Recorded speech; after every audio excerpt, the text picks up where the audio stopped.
오늘 우리가 함께 보는 히브리서 12장 말씀인데요. 히브리서 12장 1절 말씀에 보면은 구름같이 허다한 증인들이 있다고 말을 하죠. 허다한 증인들이 우리 주위를 둘러싸고 있습니다.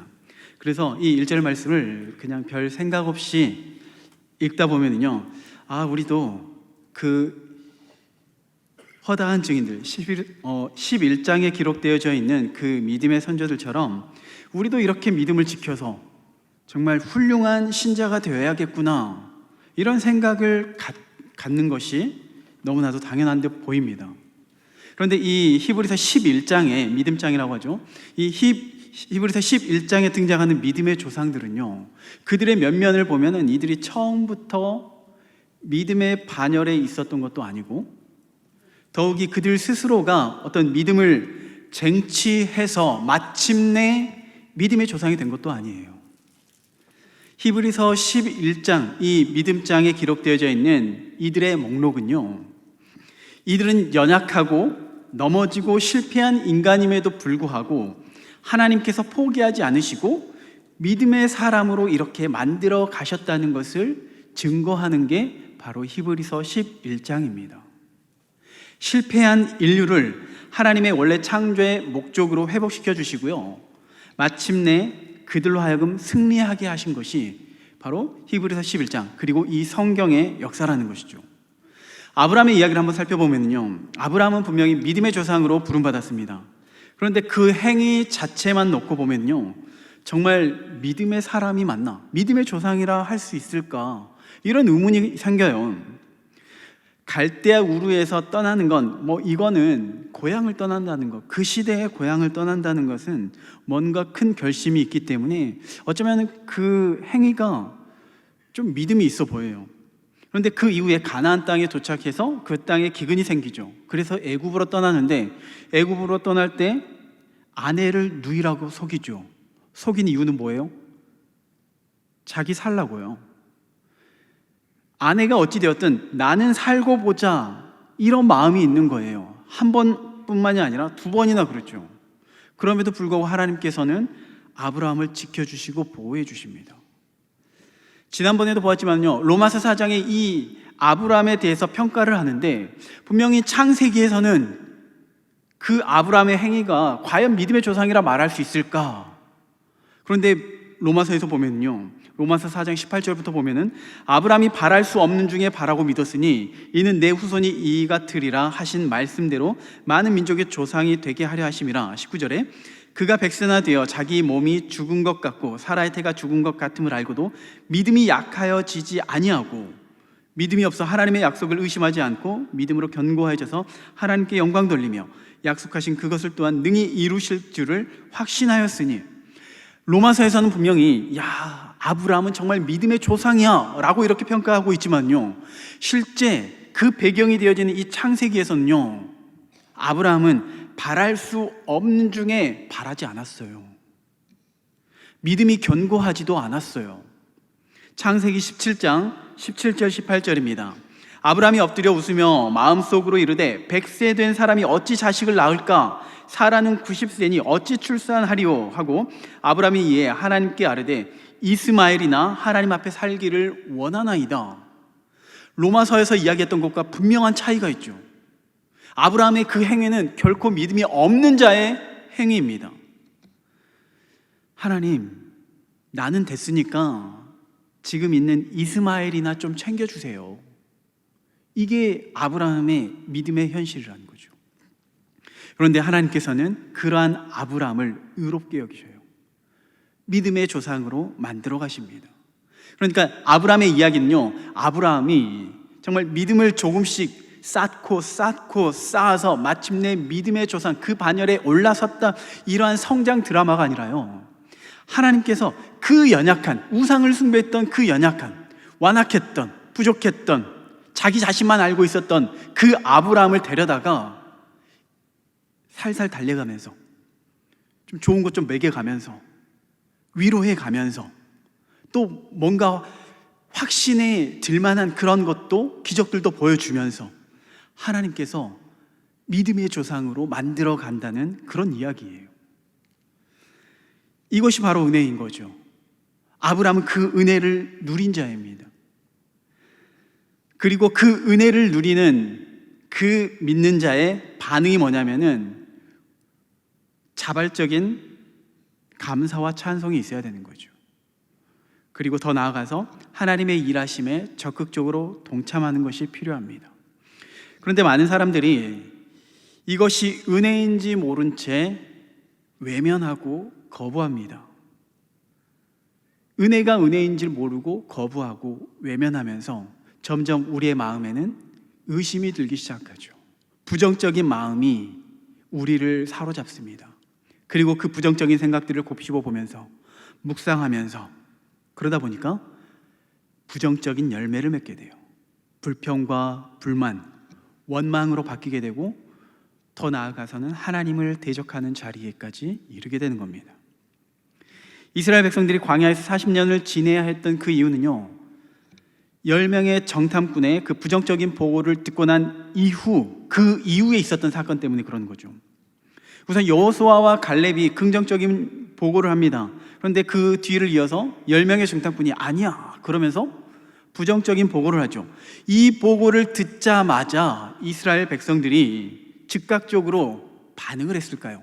즉각적으로 우리는 안 되겠다, 애굽으로 돌아가자, 이런 반응을 보냈을까요? 그 부정적인 보고를 듣자마자 우리는 안 돼, 우리는 메뚜기와도 같아, 그리고 우리는 저들 앞에 아무것도 할 수 없으니까 애굽으로 돌아가자, 차라리 모세를 죽여볼까? 이랬던 게 아니에요. 민수기 14장 1절에 보니까요, 온 회중이 소리를 높여 부르짖으며 백성이 밤새도록 통곡하였더라.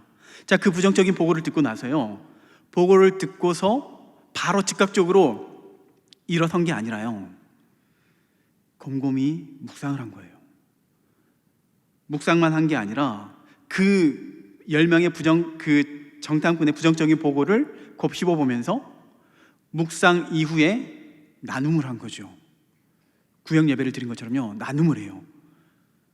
은혜를 나누면 그 은혜가 풍성해지지만요, 이런 부정적인 것이 함께 나누게 되면은 그 부정적인 것에 우리가 사로잡히게 됩니다. 그래서 점차 더 악에 바치게 되는 거고요, 밤이 새도록 통곡하고 마침내 그 다음날 모세에게 찾아가서 죽일까? 그리고 우리가 애굽으로 돌아가자.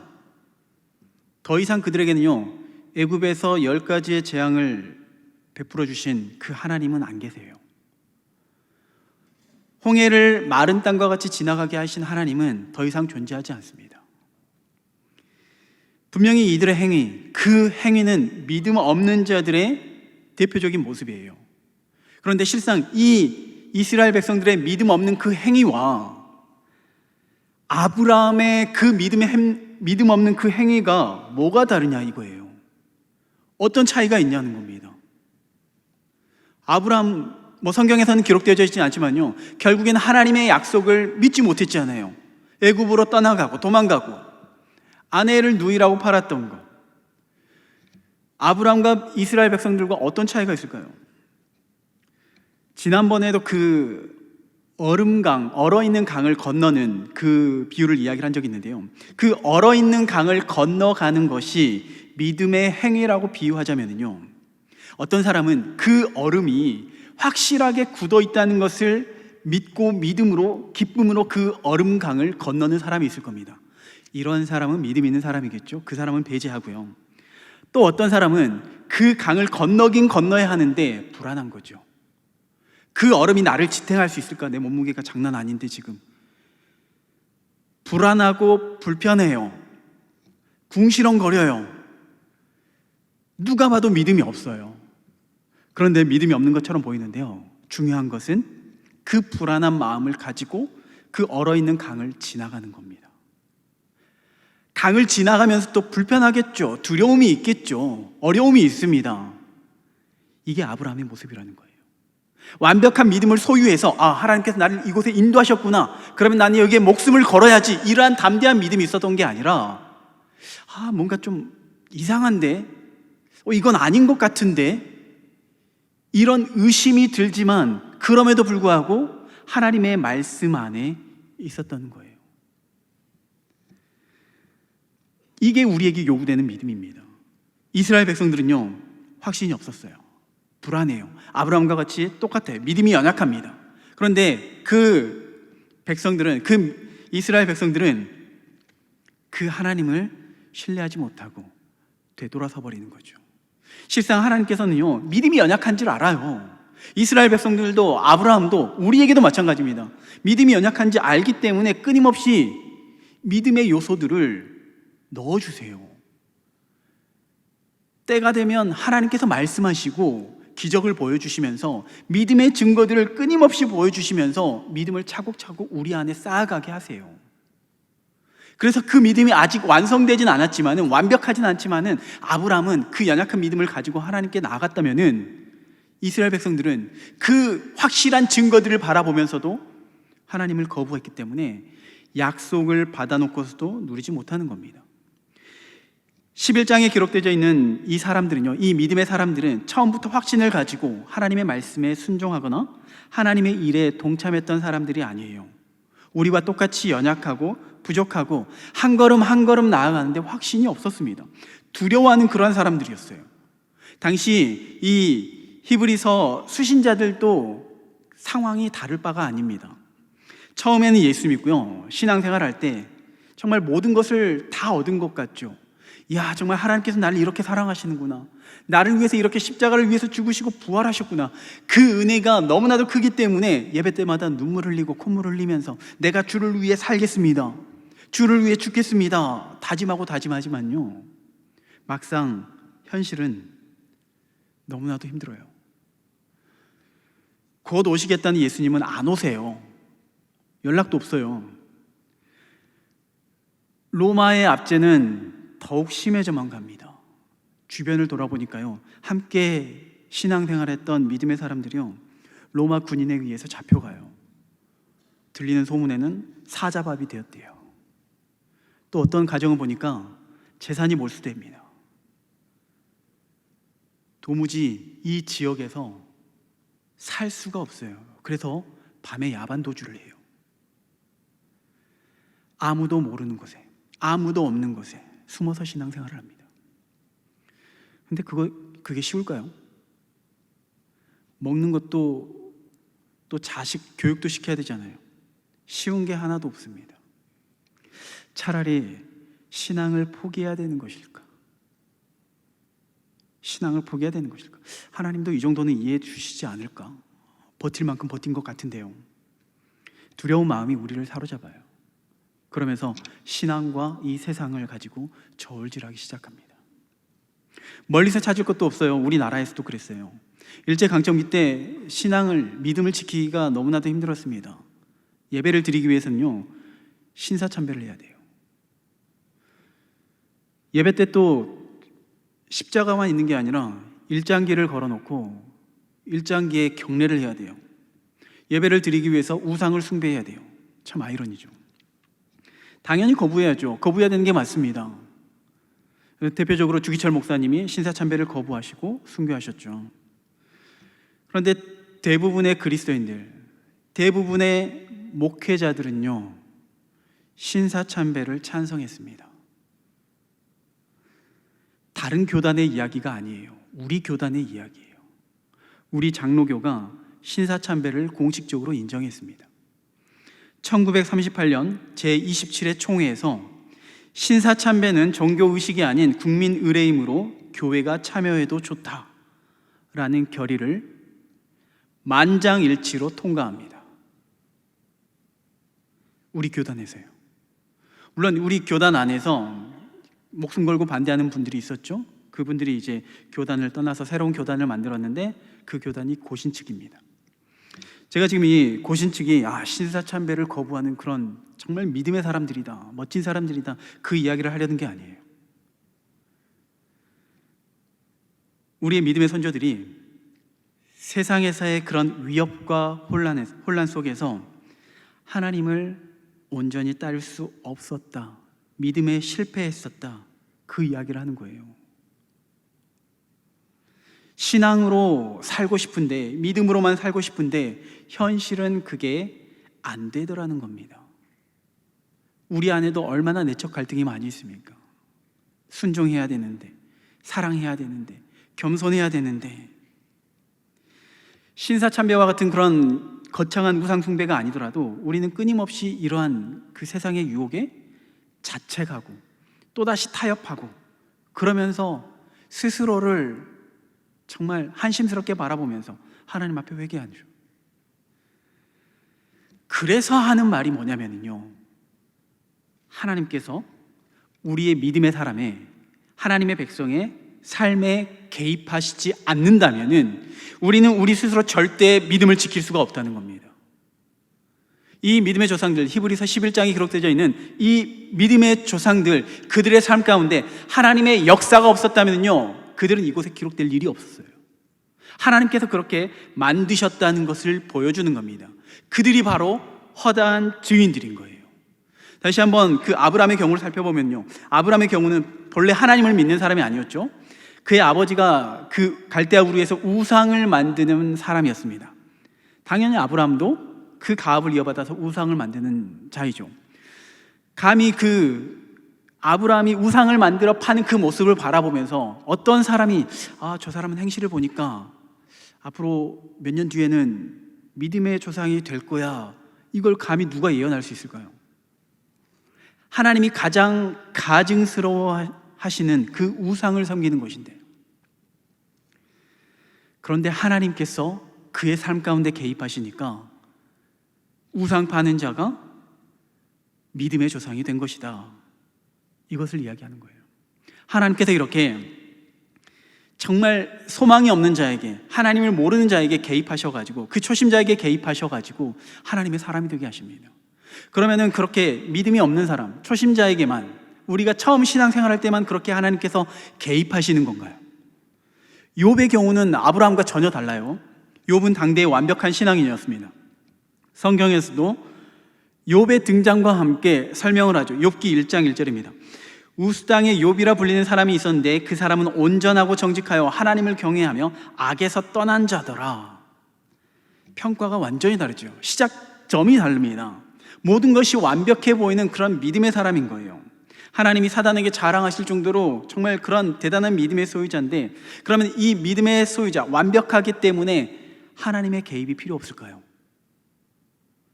하나님께서는 욥의 삶에도, 욥의 인생에도 개입하십니다. 개입하신 이유를 살펴보면요, 어느 날 하루아침에 욥은 집이 폭망하죠. 완전히 망해버립니다. 자식들까지 죽게 되고요, 또 자신의 몸에는 온몸에 종기가 나서요, 말 그대로 정말 죽지 못해 사는 인생이에요. 어쩔 수 없이 사는 인생.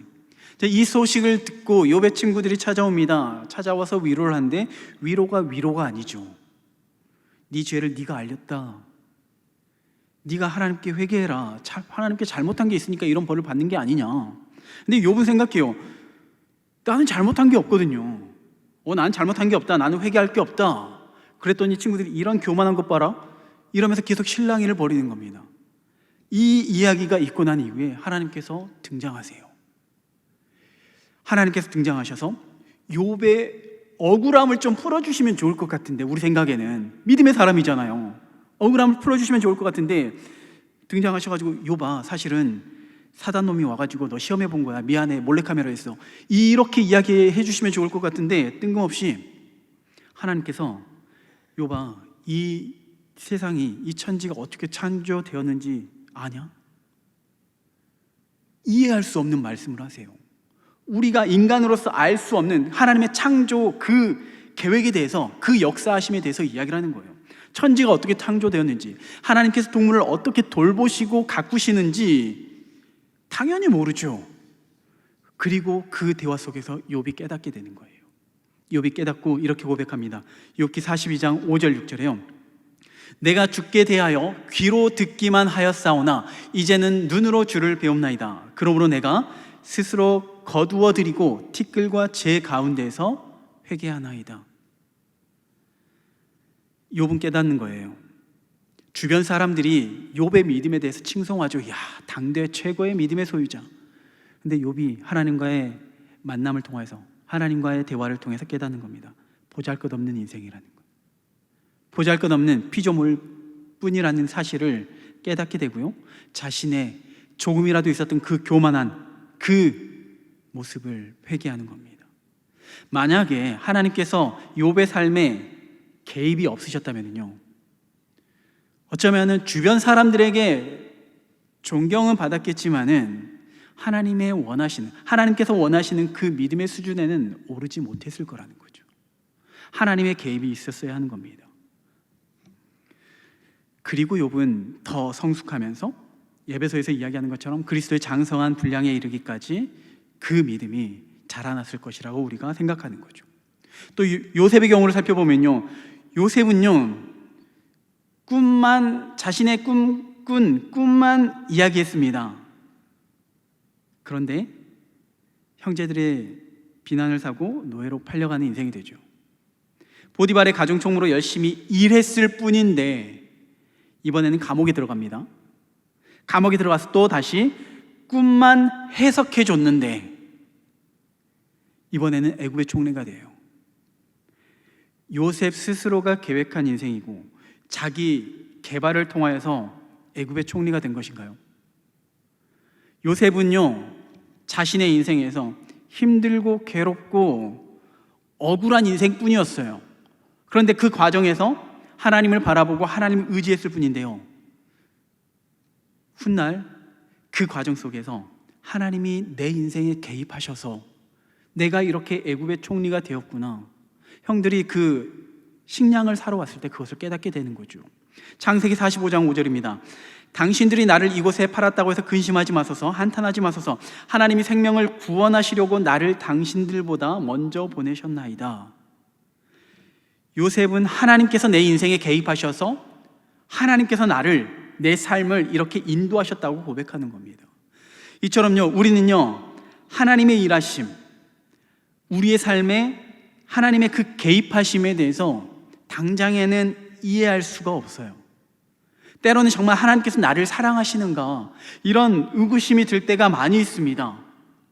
왜 이런 의심이 드냐면은 우리가 기쁜 날에는 항상 하나님을 찬양하죠. 감사하죠. 하나님께서 나에게 이렇게 복을 주셨구나. 그런데 기쁜 날보다 오히려 더 많은 날은 고통스럽고요, 외롭고요, 억울한 시간들이 있는 거예요. 그 시간이 너무나도 힘들기 때문에 하나님께서 내 삶에 이렇게 개입하셨나? 아니, 하나님 나를 지금 모른 척하고 계시는 것이 아닌가? 이런 생각이 드는 거예요. 그래서 오늘 읽었던 본문 이후에 6절 이하를 보면은, 주께서 그 사랑하시는 자를 징계하시고 그가 받아들이시는 이 아들마다 채찍질하심이라 하였으니 너희가 참음은 징계를 받기 위함이라. 하나님이 아들과 같이 너희를 대우하시나니 어찌 아버지가 징계하지 않는 아들이 있으리요. 징계는 다 받는 것이거늘 너희에게 없으면 사생자요 친아들이 아니니라.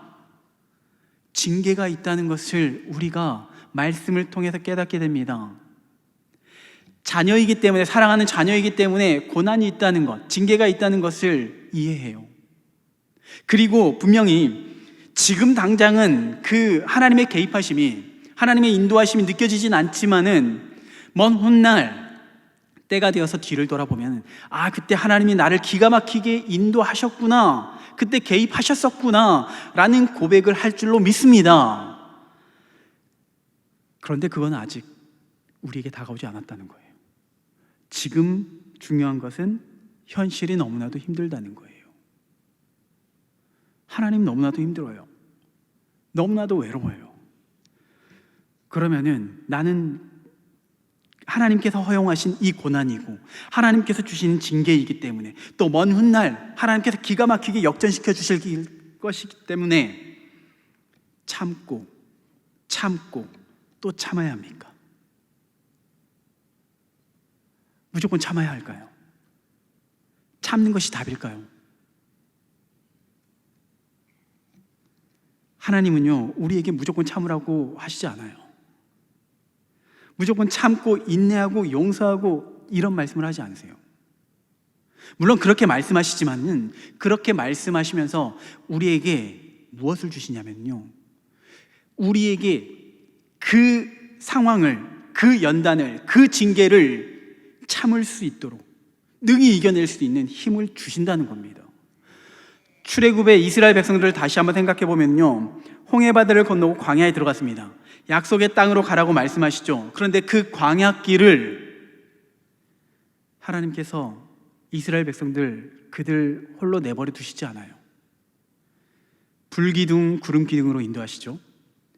만나와 메추라기를 주시죠. 반석에서 물이 솟아나게 하세요. 광야 그 자체만 놓고 보면은요, 원망할 수밖에 없어요. 하나님 어떻게 광야를 지나가요? 어떻게 광야를 살아가요? 먹을 것도 없고 입을 것도 없고 아무것도 없는데요. 하나님께서 그렇게 채워주신다는 거예요. 그냥 우리에게 광야를 내모시지는 않는다는 겁니다. 또 가나안 땅에 들어온 이스라엘 백성들을 생각해 볼게요. 가나안 땅에 정착하며 살아가는데 그 가나안 땅에서 하나님께서 약속하신 게 뭐냐면요, 이른 비와 늦은 비를 주셔서 풍요롭게 하시겠다는 겁니다. 신명기 11장 14절에요. 여호와께서 너희의 땅에 이른 비, 늦은 비를 적당한 때에 내리시리니 너희가 곡식과 포도주와 기름을 얻을 것이요. 하나님께서 가나안 땅에서 이스라엘 백성들, 야 이제 너희 가나안 땅에 도착했으니까 니들 알아서 살아라, 이게 아니라요, 하나님께서 은혜를 주시겠다고 약속하세요. 그런데 문제는 이스라엘 백성들이 그것을 거부하는 거죠.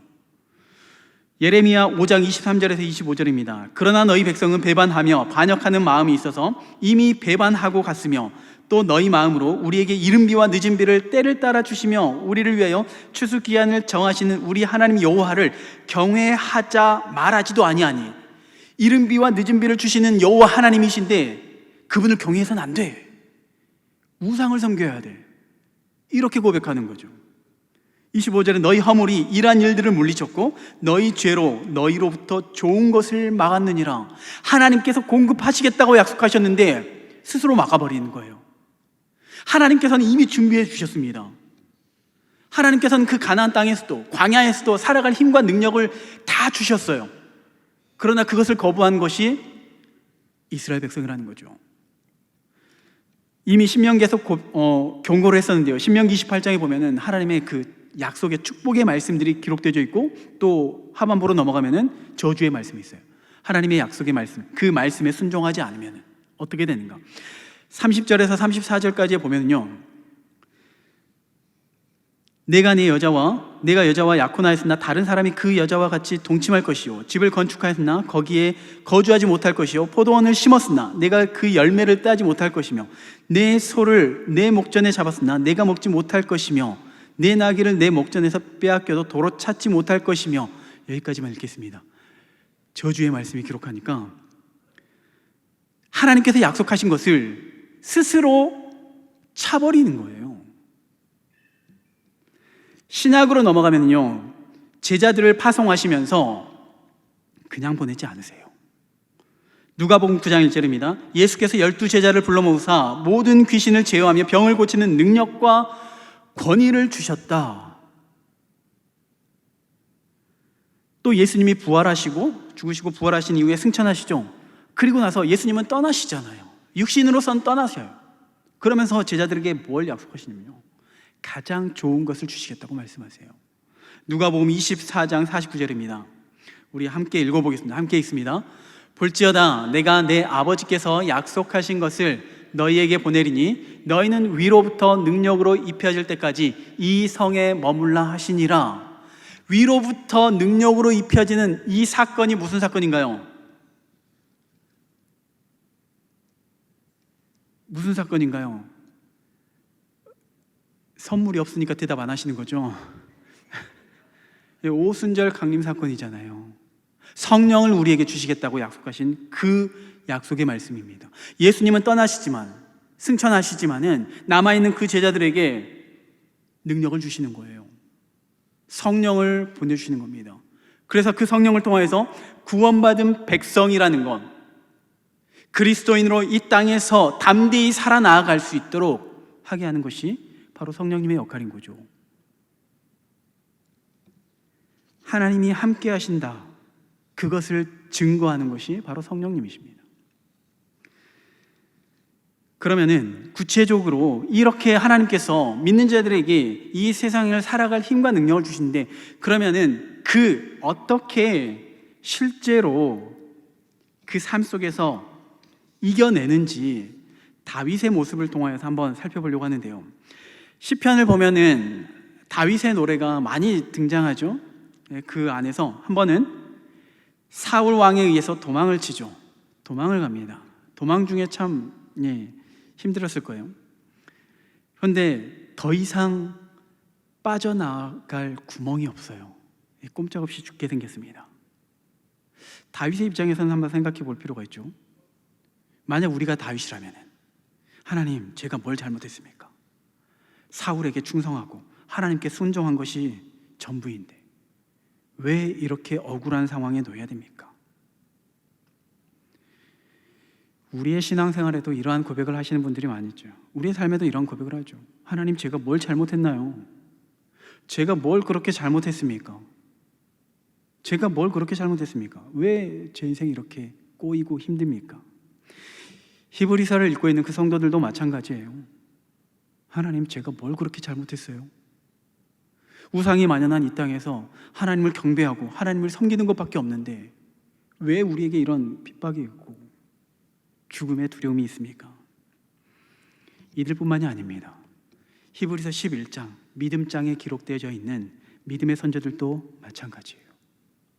하나님, 왜 우리는 이렇게 힘들어야 합니까? 잘못했기 때문이 아니에요. 성도이기 때문에, 하나님의 백성이기 때문에 마땅히 징계가 있고 시련이 있고, 또 하나님의 백성이기 때문에 세상이 미워하고 시기하기 때문에 이러한 고난이 있는 거죠. 그러한 고난 속에서 다윗이 어떻게 이겨냈냐면요, 다윗은 어떻게 이겨냈을까요? 어떻게 그 상황을 모면할 수 있었을까요?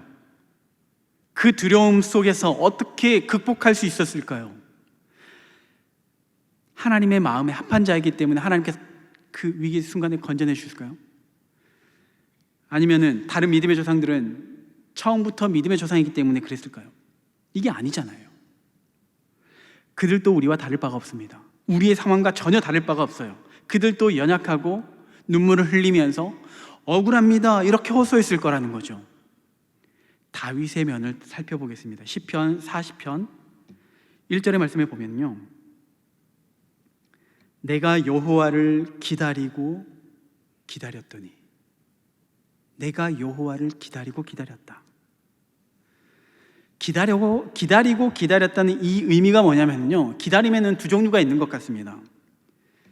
그 끝이 보이는 기다림. 군대 가면은요 참 힘듭니다. 뭐가 그렇게 힘들어요? 군대이기 때문에 힘들어요. 10년 전에도 힘들었고요, 20년 전에도 힘들었고요, 지금 군생활을 하는 청년들도 힘들어요. 그런데 군대에 있어도요 소망이 있어요. 군대에 들어가도 소망이 있는 것은요, 군대에는 그런 말이 있어요. 국방부 시계는 흘러간다. 시간이 지나면은, 기다리면요 이 끝이 있기 때문에, 정해진 시간이 있기 때문에 그럼에도 불구하고 소망을 가져요. 그런데 다윗의 이 기다림은요 끝이 보이지 않는 거예요. 언제까지 이 고통 가운데 있어야 됩니까? 그게 더 힘들다는 거예요. 우리도 그러지 않나요? 정말 자녀를 위해서 기도하시죠. 하나님, 얘가 빨리 주님께로 돌아왔으면 좋겠는데, 기도하는데 10년, 20년 기도하는데 전혀 반응이 없어요. 끝이 보이지 않아요. 끝이 보이지 않는 것이 너무나 답답한 거예요. 지금 다윗이 그러한 상황이라는 거예요. 그리고 그 기다림의 장소가 어디였냐면요, 2절에 보면은 기가 막힐 웅덩이와 수렁이라고 고백하거든요. 기가 막힐 웅덩이와 수렁이 뭐냐면요, 스스로 벗어날 수 없는 그런 올무를 말하는 겁니다. 포수가 짐승을 잡기 위해서, 동물을 잡기 위해서 덫을 놓잖아요. 그런데 그 덫을 놓는데 아무리 힘이 센 맹수라 할지라도요, 한 번 덫에 걸리면요 스스로 벗어날 수가 없어요. 누군가의 도움이 없이는 결코 그것을 벗어날 수 없습니다. 다윗의 상황이 지금 그렇다는 거예요. 앞뒤가 꽉 막혀있는 그 순간, 다윗이 할 수 있는 것은요 하나님만 바라보는 거예요. 하나님께만 소망을 두는 겁니다. 그리고 그때가 되니까 다시 한번 2절을 보면은 나를 기가 막힐 웅덩이와 수렁에서 끌어올리시고 내 발을 반석 위에 두사 내 걸음을 견고하게 하셨도다. 다윗이 한 것은요 하나님을 기다리는 것, 하나님을 바라보는 것, 하나님을 의지하는 것, 그게 전부였습니다. 그런데 하나님을 바라보고 하나님을 의지하고 하나님을 기대하는 게 왜 그게 소망이 되느냐 이거예요. 왜 답이 없는 그 하나님의 응답, 하나님의 역사하심을 바라보는 것, 기대하는 것, 왜 그게 우리의 소망이 되느냐? 하나님이 구원이 되심을 알기 때문에 그렇습니다. 하나님께서는 반드시 역사하셔서 우리의 방패가 되시고 우리의 보호자가 되시고 우리의 능력이 되심을 다윗이 경험했기 때문에 하나님께 소망을 둘 수가 있었던 거예요. 다윗이 목자로 있을 때, 골리앗 앞에 섰을 때도요, 이미 하나님의 구원을 경험했잖아요. 이전의 신앙생활을 통해서, 그 신앙의 경험들을 통해서 하나님이 살아계신다는 것을 경험했습니다. 하나님의 그 인도하심, 그 하나님의 역사하심에 대해서 그 때와 시기를 몰랐을 뿐이지 하나님은 신실하신 하나님이시라는 것을 경험적으로 느꼈기 때문에, 알았기 때문에, 깨달았기 때문에 하나님께 소망을 두고 마침내 견고한 반석 위에 세워질 수가 있었다는 거예요. 히브리서 11장 믿음장에 기록되어 있는 그 많은 믿음의 조상들, 당장의 문제 해결이 보여지지 않아요. 그런데 그들이 하는 거는요, 다윗과 같아요. 소망 없는 중에 하나님을 바라보면서, 주를 바라보면서 의지했던 그 결과 하나님께서 그들을 믿음의 사람으로, 믿음의 조상으로 만들어 주신 겁니다. 그리고 그들을 한 문장으로 평가하는 것이 있는데 히브리서 11장 35절이죠. 이런 사람은 세상이 감당하지 못하느니라. 그 믿음의 사람들에게 세상이 감당하지 못하는 믿음의 소유자라고 이야기를 해요. 그런데 그 믿음의 소유가 자신이 교회를 위해서 얼마나 투자하고 헌신하고 노력했기 때문이 아니라 하나님께서 그와 함께 하셨기 때문이에요. 하나님께서 그의 보호자가 되어주시고 하나님께서 그의 능력이 되어주셨기 때문에 세상이 감당치 못할 믿음의 소유자가 된 것입니다. 로마서 8장 31절입니다. 그런즉 이 일에 대하여 우리가 무슨 말하리요? 만일 하나님이 우리를 위하시면 누가 우리를 대적하리요? 누가 감히 우리를 넘어뜨릴 수 있습니까? 하나님이 우리를 위해서 일하신다면요. 그런데 하나님이 우리를 위해서 일하세요. 하나님이 우리의 삶을 계획하시고 인도하시고 지금도 함께하고 계신다는 겁니다. 이러한 허다한 증인들이 우리의 믿음의 경주를 바라보면서 응원하고 있는 겁니다. 그리고 그 믿음의 조상들을 바라보면서 믿음의 조상들, 그들의 믿음의 대단함을 바라보는 것이 아니라 정말 연약한 그 믿음의 소유자를 보면서 하나님께서 저 사람을 믿음의 반열에 세워주셨구나, 이것을 바라보라고 우리에게 말씀하는 거예요. 그렇게 믿음의 조상들이, 믿음의 그 허다한 증인들이 응원한다고 했잖아요. 우리의 믿음의 경주를 응원한다고 했잖아요. 한번 생각해 봤습니다. 어떻게 응원할까? 달리기를 할 때, 야, 신발끈 잘 매. 잘 풀어지지 않도록 잘 매고, 옷도 불편하지 않게 입고, 호흡 잘하고, 코에 힘 주면서 팔을 잘 휘저어라. 이어달리기 할 때는 코너를 조심해라. 잘못하면 넘어지니까. 이렇게 묵상이 되더라고요. 참 조심했어야 되는데. 자신들이 세상을 이겨냈던 방법, 앞에서 이야기했던 그러한 내용으로 응원하는 것이 아니라요, 자신들이 이 세상을 이겨냈던 방법, 믿음을 주신 주님을 바라보고 믿음을 자라나게 하신 그 주님을 의지하고, 그리고 믿음을 완성시킬 그분을 기대하면서 믿음의 경주를 해라, 이렇게 우리에게 응원하는 겁니다. 2절 말씀입니다. 믿음의 주요 또 온전하게 하시는 이인 예수를 바라보자. 이 말이 이겁니다. 믿음의 창시자, 우리에게 믿음이 있게 하신 분, 그리고 믿음을 만들어 가시는 분, 그리고 마침내 믿음을 완성시키시는 그 분은 예수님이십니다. 그 예수님을 바라봐라. 예수님을 믿는다는 것은요, 믿는 것 때문에, 믿기 때문에 그 즉시 세상의 모든 문제와 아픔이 우리의 삶에서 사라진다는 그런 의미는 아니죠. 오히려 고통이 있고 어려움이 있지만요, 그 환경을 능히 이겨낼 수 있는 힘이 되어주신다는 그런 말을 의미합니다. 우리도 허다한 증인들처럼요, 예수님을 바라봐야 합니다. 기쁠 때, 즐거울 때만이 아니라요, 특히 힘들고 어려운 순간, 눈앞에 정말 짙은 어둠이 깔린 것처럼요, 막막한 그 순간에도 정말 교회 나오고 싶지 않잖아요. 그럴 때는 예수 믿는 사람 만나고 싶지 않잖아요. 그런데 의지적으로 주님을 바라봐야 된다는 겁니다. 의지적으로 말씀 앞에 나와야 되고, 의지적으로 기도의 자리를 지키면서 포기하고 싶은 순간, 그러나 포기하지 않으신, 그래서 우리의 믿음을 이끌어내시는 주님을 바라보라는 겁니다. 당장에는 이해할 수 없고, 또 어쩌면 우리가 기대했던 응답은 아닐 수는 있습니다. 그러나 하나님은요, 결코 실수하지 않으시고요, 결코 우리를 외면하시지 않습니다.